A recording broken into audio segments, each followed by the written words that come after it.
Greetings, time traveler. I hope you are strapped in and ready for part 2 of Tangled Island Secrets. For part 1 of this video, click here. For all of you staying with me, let's get started. Number 10. Let's start with the island-wide reference. To recap, Sharktooth Island was based on the movie Castaway, early Poptropica was based on Jack of the Beanstalk, while Tangled Island is based on the movie Back to the Future. In the Poptropica official guide, the last part of the section on Tangled Island is literally titled Back to the Future. You can also see that both Tangled Island and the movie emphasize clocks as well as everyday objects that are converted into time machines. Number 11. You might recognize Leonardo da Vinci from early Poptropica Island, but you may not recognize the work in his studio, as none of them are in the present-day pop art museum where da Vinci hangs out. You arrive in 1516, and since da Vinci died in 1519, you may very well be his first foreign visitor upon his relocation. On that note, I wonder how long Da Vinci's hair has been gray.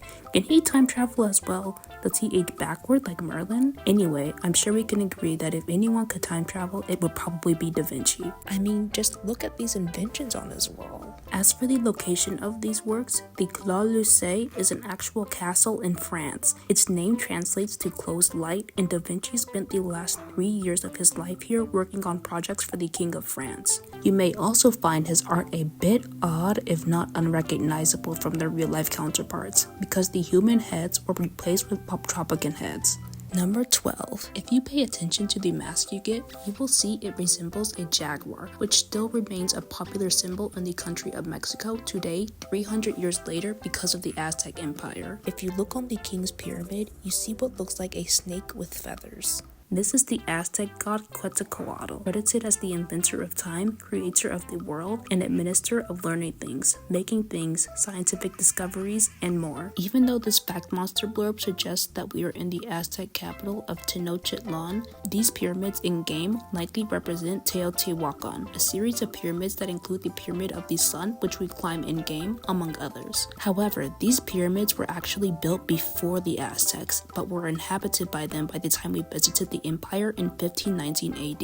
If you peruse this riveting reconstruction on screen and also linked in the description of what these pyramids would have looked like at this time in real life before the paint wore off, they strongly mirror what you see in Poptropica, Quetzalcoatl's and all. There is a man in silver armor very rudely shushing you and saying that he is spying on the Aztecs. This man is most likely Hernan Cortez, and maybe we should have warned the Aztecs because Cortez ended up conquering them, eventually taking their land, resources, and empire by 1521, just 2 years after this part of the island took place. Number 13. When you approach the Great Wall of China, which fun fact inside a fun fact is only 13,171.19 miles if you ever wanted to walk it, you need to play a game with a man to proceed with the island. This is a simple memory game, but if you pay attention to the tiles, you may recognize them from a popular Chinese game called Mahjong, created in China in the 1800s. This part of the island takes place in 1593, while the Chinese characters used on the tiles have existed for hundreds if not thousands of years beforehand. Mahjong has different suites of cards, similar to how traditional playing cards have hearts, spades, clubs, diamonds, royalty, and aces. In the case of Mahjong, the game has dots, bamboo, and cracks, which feature different numbers, wind tiles, which are similar to the royalty in traditional playing cards, and the dragon, equivalent to the ace. These tiles in the game come from the dot suite. They represent the number 1. These in-game tiles are from the wind tiles. They represent north, as in the cardinal direction from which the wind can blow. These cards come from the bamboo suite and represent the number 3. And the card I am tasked with finding in this screenshot, along with this card, is, of course, a dragon. A red version of this Mahjong character, like the one in the top right here, even has its own emoji. Number 14. Allow me to say, these porcupines that crawl across the landscape in front of the house freak me out.